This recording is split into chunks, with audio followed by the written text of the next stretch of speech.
Good morning students, sigma Gurukul YouTube platform पे एक बार फिर से आपका स्वागत है।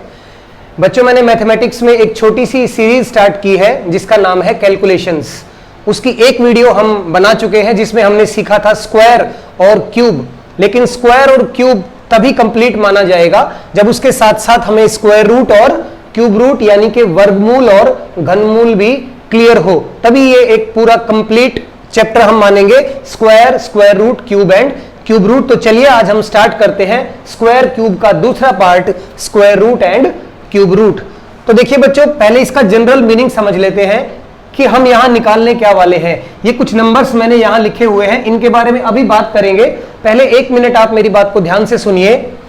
सपोज मैं यहां एक नंबर लिख देता हूं 5776 और मैं आपसे पूछूं कि 5776 किस नंबर का स्क्वायर होता है। मैंने आपको ये नहीं बोला कि इसका स्क्वायर, इसका वर्ग निकालिए, मैंने पूछा ये किसका वर्ग है। तो इसका मतलब अब हमें कुछ ऐसा करना होगा जिससे ये पता लग जाए कि बड़े बड़े नंबर अगर हमारे सामने आ जाए और हमसे ये पूछा जाए कि वो नंबर किस नंबर का स्क्वायर है, तो उसमें काम आएगा ये जो यहां पर मैंने लिखा हुआ है। तो हम थोड़ी देर में इस पे वापस आएंगे। आप ध्यान रखिएगा, इस नंबर का स्क्वायर रूट हम निकालेंगे ये सीखने के बाद, ठीक है। अब देखिए यहां पर मैंने 1 से लेके 10 तक स्क्वायर लिखे जो कि लगभग सभी को याद होते हैं, पर अब हमें स्क्वायर के साथ साथ इनका यूनिट डिजिट यानी कि इकाई का अंक भी याद रखना है। जैसे 1 का स्क्वायर करोगे तो यूनिट डिजिट क्या आएगा? 1। सिमिलरली 2 का स्क्वायर करेंगे तो 4, 3, 9, 4। अब 4 का देखिए स्क्वायर क्या होता है? 16, पर मैंने बात की केवल उसके यूनिट डिजिट यानी इकाई के अंक की। तो क्या आएगा? 4 का करेंगे तो 6, 5 का करेंगे तो 5, 6, 6, 9 और ये सारे आप लोग देख ही रहे हैं। इसको थोड़ा इजी बनाने के लिए मैंने साइड में लिख दिया, जब किसी नंबर का यूनिट डिजिट आपको 1 दिखाई दे, ध्यान रखना। अब मैंने यहां पर एक तरफ 2 नंबर लिखे हैं और एक तरफ एक सिंगल नंबर। मैं क्या बोल रहा हूं?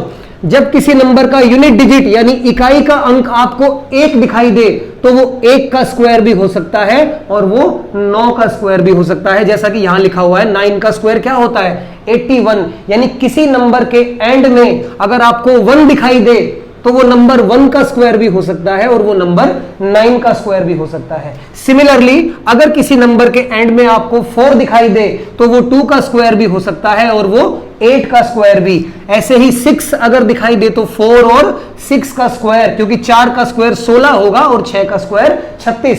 इसी तरह से अगर किसी नंबर के एंड में 9 आ जाए तो वो 3 या 7 का स्क्वायर हो सकता है। तो आप एक चीज समझ पाए होंगे कि इन दोनों नंबर में से एक छोटा है और एक बड़ा, एक छोटा और एक बड़ा, एक छोटा और एक बड़ा और एक छोटा और एक बड़ा। और अगर आपको किसी नंबर के एंड में 25 दिखाई दिया तो वो क्लियरली 5 का स्क्वायर होगा और अगर 00 दिखाई दिया तो वो क्लियरली किसी 0 वाले नंबर का स्क्वायर होगा। याद रखना, अगर कहीं लिखा हो 210 तो ये नंबर कभी किसी का स्क्वायर नहीं होगा। मैंने कहा 00 होना चाहिए, तभी वो नंबर किसी का स्क्वायर हो सकता है, ठीक है। अब ध्यान से ये बात आप याद रखना कि 1, 4, 6, 9, 5 और 0, यहां पर बच्चों 4 नंबर बच गए, 2, 3, 7, 8। तो ये बात आप लोग नोट कर लेना कि कभी किसी नंबर का स्क्वायर करने पर यूनिट डिजिट, कभी किसी नंबर का स्क्वायर करने पर यूनिट डिजिट 2, 3, 7, 8 कभी नहीं आता। आप दुनिया में किसी भी नंबर का स्क्वायर कर लीजिए, स्क्वायर करने के बाद यूनिट डिजिट कभी भी 2, 3, 7 और 8 नहीं आएगा। या तो आपको 1 दिखाई देगा या 4 या 6 या 9।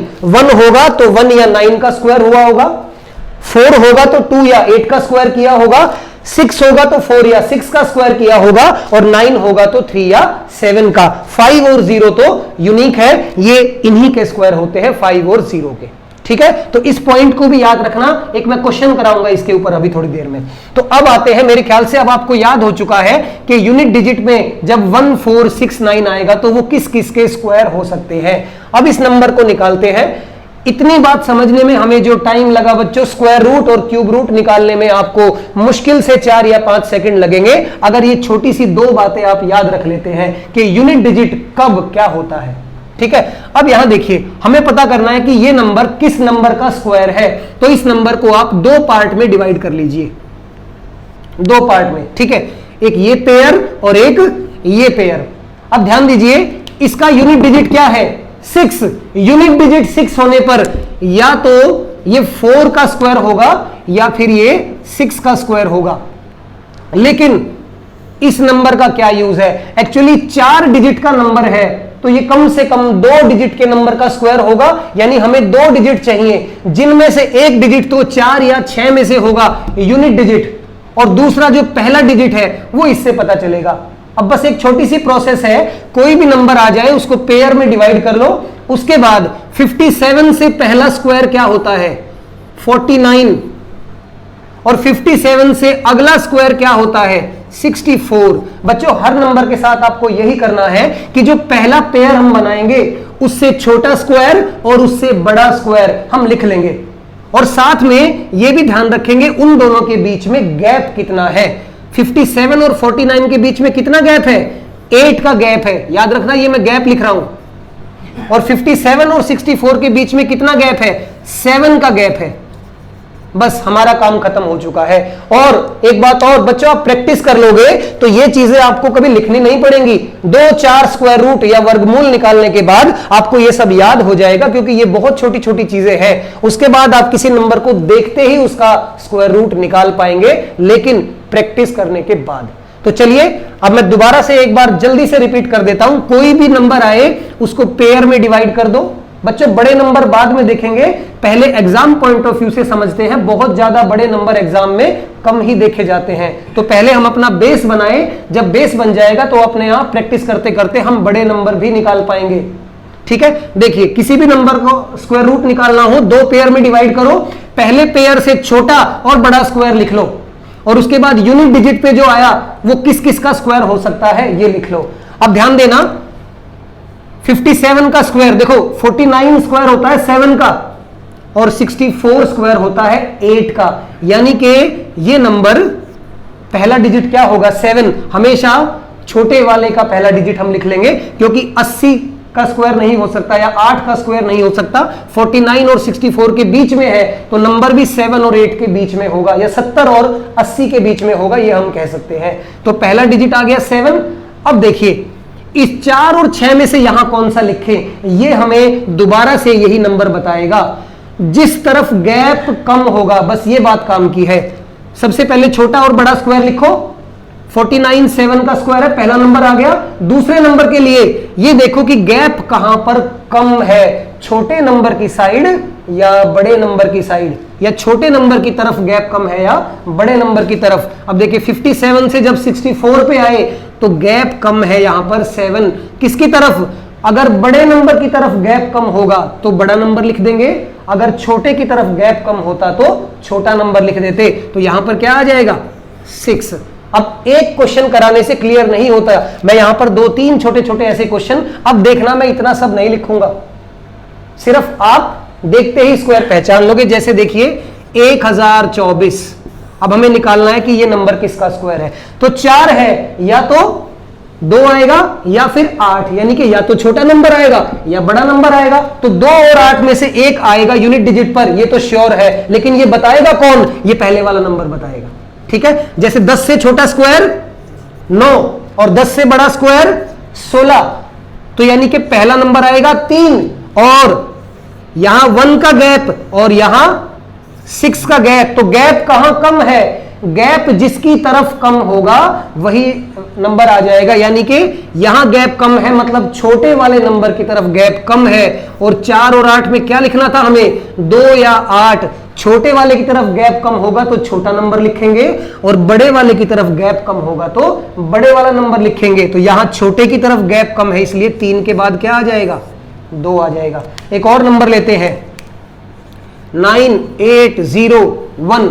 अब देखिए 1 के लिए या तो 1 आएगा या फिर 9 आएगा, लेकिन ये बताएगा कौन, ये 98 बताएगा।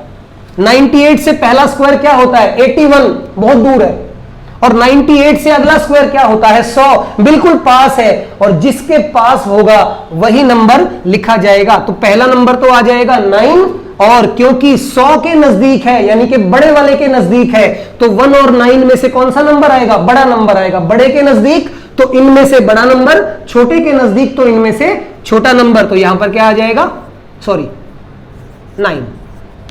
क्योंकि 1 है ना, तो 1 के लिए क्या आएगा, या तो 1 या फिर 9। तो इस तरह से बच्चों हम किसी भी नंबर का स्क्वायर रूट या वर्गमूल बड़ी आसानी के साथ निकाल सकते हैं। चलिए हम एक 5 डिजिट का नंबर भी देखते हैं।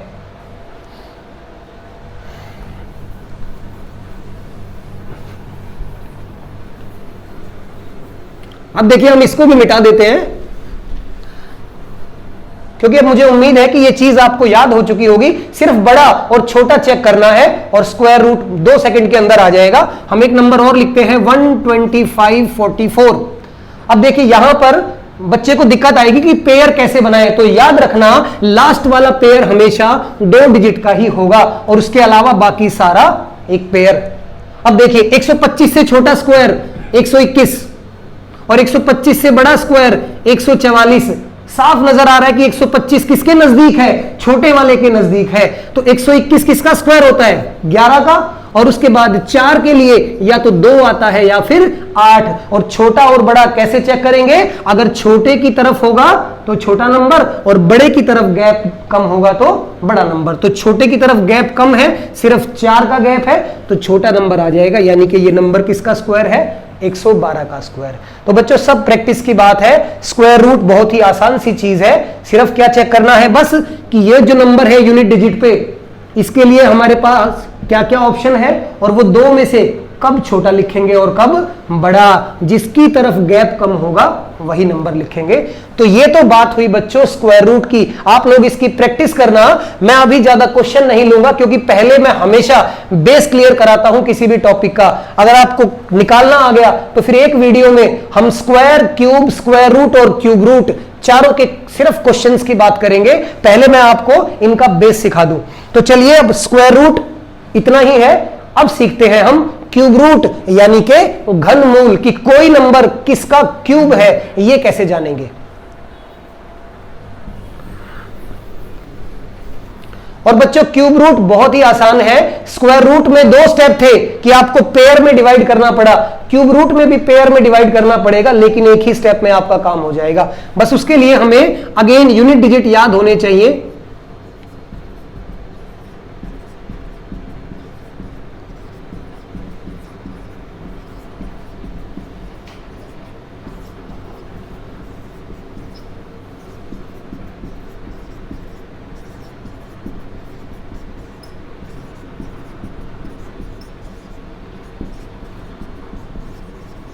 अब देखिए बच्चों क्यूब रूट में आपको या घनमूल में आपको एक समस्या नहीं आएगी कि यूनिट डिजिट एक नंबर का एक ही है। यानी अगर किसी नंबर का यूनिट डिजिट इकाई का अंक आपको क्या दिखाई दिया, 1 दिखाई दिया, तो वो नंबर सिर्फ 1 का ही क्यूब हो सकता है। यहां पर स्क्वायर रूट की तरह 2 ऑप्शन नहीं होंगे। अगर किसी नंबर का यूनिट डिजिट क्या है 8, तो वो नंबर सिर्फ 2 का स्क्वायर हो सकता है, सॉरी क्यूब। अगर किसी नंबर का यूनिट डिजिट क्या है 7, तो 7 सिर्फ 3 का ही क्यूब होगा, क्योंकि 3 3 3 इंटू करेंगे तो क्या आएगा 27। तो 7 जिस नंबर का भी इकाई का अंक यूनिट डिजिट होगा वो सिर्फ और सिर्फ 3 का क्यूब हो सकता है। इसी तरह से यहां पर आप एक चीज और याद कर सकते हैं। देखिए कुछ नंबर यहां सेम है, यूनिट डिजिट 1 का होता है, यूनिट डिजिट 4 का ही होता है, यूनिट डिजिट 5 का क्यूब होता है, यूनिट डिजिट 6 का क्यूब होता है, और यूनिट डिजिट 9 का क्यूब होता है। तो याद रखना 1 और उसके बाद 4 5 6 9 और 0, इन नंबर का क्यूब भी यही होता है। यानी इसमें से आप किसी भी नंबर का क्यूब करोगे तो यूनिट डिजिट सेम आएगा। अब सिर्फ 4 नंबर बचे, 3 का 7 और याद रखना 7 का 3, यानी यहां से भी आप पेयर बना पाओगे, या इसको छोटा सा मैं ये कह सकता हूं कि आप याद रख पाओगे आराम से। 3 का क्यूब करेंगे तो 7 आ जाएगा, और 7 का क्यूब करेंगे तो 3 आ जाएगा, 2 का क्यूब करेंगे तो 8 आ जाएगा, और 8 का क्यूब करेंगे तो 2 आ जाएगा। यानी कि 6 नंबर का यूनिट डिजिट तो सेम ही होता है, बचे 4, जिसमें से 2 का क्यूब करेंगे तो 8, और 8 का क्यूब करेंगे तो 2, 3 का क्यूब करेंगे तो 7, और 7 का क्यूब करेंगे तो 3। यानी कि हर एक नंबर का एक ही यूनिट डिजिट है, इसलिए क्यूब रूट निकालना और भी आसान है। जैसे देखिए मैं एक क्यूब लिखता हूं 140608। अब ये इतना बड़ा नंबर है और इसका हम पता चलेंगे सिर्फ 1 मिनट के अंदर, सॉरी 1 सेकंड के अंदर हम पता चलेंगे। पहली बात क्यूब को कितने पेयर में बांटेंगे? 3-3 के पेयर में। लेकिन 5 डिजिट नंबर होता तो चलो एक 5 डिजिट नंबर यानी कि 5 अंकों की संख्या भी लिख लेते हैं। हम एक और नंबर लिख लेते हैं। अब यहां कैसे पेयर में डिवाइड करेंगे? तो याद रखना क्यूब में जो पीछे वाला पेयर होगा वो 3 का होगा, इसके अलावा जो बच जाएगा वो एक पेयर होगा। ठीक है, इसी तरह से यहां पर भी पीछे वाला पेयर 3 का और जो बच जाएगा वो एक पेयर होगा। अब ध्यान देना, क्योंकि यहां पर क्या है 8 और 8 किसका क्यूब होगा? 2 का, तो एक नंबर तो क्लियर हो गया कि 2। उसके बाद बचा एक और, तो 140 से छोटा क्यूब क्या होता है? 125। बस 125 किसका क्यूब है? वही नंबर लिख देंगे, यानी कि ये वाला नंबर किसका क्यूब है? 52 का। दोबारा सुनिए मेरी बात ध्यान से, कोई भी बड़ा नंबर आ जाए सबसे पहले तो लास्ट के 3 नंबर या लास्ट के 3 डिजिट एक पेयर और उसके अलावा जो बच गया वो एक पेयर। फिर 8 किसका क्यूब होता है? 2 का, 2 आ गया। और 140 से छोटा क्यूब क्या होता है? 125, वो किसका क्यूब होता है? 5 का। और क्यूब रूट यहीं पर खत्म। इससे ज्यादा क्यूब रूट में आपको जरूरत भी नहीं पड़ेगी, क्योंकि बड़े बड़े नंबर का क्यूब आप आराम से निकाल लोगे अगर आपको 10 तक के क्यूब याद है। लेकिन बच्चों मैं एक चीज सजेस्ट करूंगा कि आप कंपटीशन के स्टूडेंट हो तो कम से कम आप 30 तक के क्यूब एग्जाम में याद करके जाएं, तो आपको कैलकुलेशन में कभी दिक्कत नहीं आएगी। जितना कम याद करोगे उतना कम आपका लेवल होगा, जितना ज्यादा आप चीज याद रखोगे तो ज्यादा आप कैलकुलेशन इजी कर पाओगे। ठीक है, तो देखिए अब एक बार फिर देखते हैं। 7 किसका क्यूब करने पे आता है? 3 का क्यूब करने पे। एक नंबर तो क्लियर। और 12 से छोटा क्यूब क्या होता है? 8 किसका क्यूब होता है? 2 का। तो ये नंबर किसका क्यूब है? 23 का क्यूब है। चलिए एक और देखते हैं। 13,824 ये एसएससी सीजीएल के एग्जाम में आया हुआ है, साल 2016। ऑनलाइन एग्जाम जब पहली बार हुआ था, सीजीएल के मेंस के एग्जाम में ये पूछा गया था कि ये नंबर किसका क्यूब है। अब इतना इजी क्वेश्चन सीजीएल मेंस में क्यों दिया पता नहीं, लेकिन ये क्वेश्चन सीजीएल के एग्जाम में आ चुका है। पेयर बनाया, 4 किसका क्यूब करने पे आता है? 4 का ही क्यूब करने पे आता है 4। और 13 से छोटा क्यूब क्या होता है? 8 किसका क्यूब है? 2। तो ये नंबर किसका क्यूब है? 24 का। तो क्यूब रूट तो और भी आसान है। ये 6 नंबर का यूनिट डिजिट सेम होता है, और 2 का 8, 8 का 2, 3 का 7, 7 का 3। उसके बाद सबसे पहले लास्ट डिजिट देखेंगे, देखते ही पता चल जाएगा कि क्या आएगा। और उसके बाद इस नंबर से छोटा जो भी क्यूब होगा वो जिसका क्यूब होगा वो यहां पर लिख देंगे। तो बच्चों ये बहुत छोटी सी वीडियो थी आज, square root and cube root. लेकिन मेरी आपको एक छोटी सी एडवाइस है कि आप इस वीडियो को 2 या 3 बार देखना। पहली बार देखने से समझ में आएगी, अगली बार देखने से आपको याद हो जाएगी। तो बच्चों आप सब लोगों का बहुत बहुत धन्यवाद। जो सपोर्ट आप हमें कर रहे हैं सिग्मा गुरुकुल यूट्यूब प्लेटफॉर्म को, ऐसे ही करते रहिए। हम इसके बाद और अच्छी अच्छी वीडियोस लाते रहेंगे। बच्चों ये तो सिर्फ शुरुआत है, अभी आप लोग देखते रहना कि हम धीरे धीरे करके आपका लेवल मेंस, एसएससी और कैट लेवल तक भी लेकर जाएंगे। ये बस एक छोटी सी शुरुआत है। आप सब लोगों का बहुत बहुत धन्यवाद। अगली वीडियो में फिर किसी अच्छी कैलकुलेशन ट्रिक पे बात करेंगे। नमस्कार।